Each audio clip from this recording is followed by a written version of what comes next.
Yon, so what's up mga boss, panibagong vlog at panibagong kaalaman na naman para sa ating lahat. So nandito tayo ngayon. Habang wala ho tayong project pa, gumagawa tayo ng pinto. So sasagutin ko lang yung tanong ng isa nating followers tungkol sa pagkuha po ng board pit. Sabi niya kasi, paano daw po kunin ang board pit ng isang tablon, isang kahoy, yan ho. So mga boss, may kahoy tayo doon. Sukatin natin yung kahoy mga boss. Ayan. Dos. Ayan, 8. Tapos yung haba. Yung haba. 10. Ayan mga boss, 10 yan. 10 yan. Ito, sobra na to. 10. So, para makuha natin kung ilang board feet yon, mga boss, sa pagkuha po ng board feet, kailangan yung sukatin yung kapal, lapad at haba. So, yung kahoy natin mga boss, ang kapal niya 2, ang lapad niya 8, ang haba ay 10. So, ganito natin kukunin mga boss para makuha natin yung board feet. Ano ho? So, ganito mga boss, ang kapal ng kahoy natin ay 2, ang lapad po ay 8, tapos ang haba po ay 10.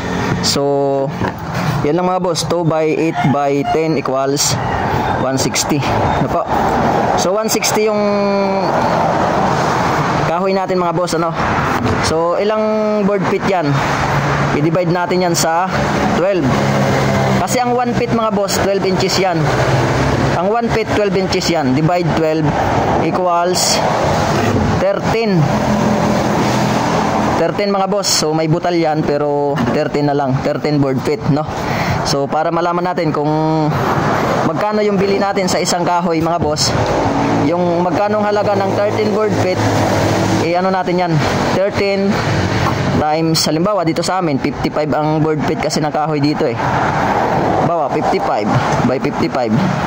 So total yan mga boss 733 etc. No, may butal yan. So sakto natin 733. So ganyan lang mga boss kasimple. Kunin nyo yung kapal, tsaka yung lapad, tsaka yung haba. Kung ano yung kalabasan mga boss, yun na yun. Tapos i-divide nyo sa 12. Alalahanin nyo mga boss, ang 1 feet, ang 1 feet ay 12 inches. Divide nyo sa 12, itong 160. Tapos lalabas dyan kung ilang board feet. Tapos i-divide nyo or i-times nyo kung magkano ang board feet sa inyo. Kung ano yung kalabasan nyo na yun.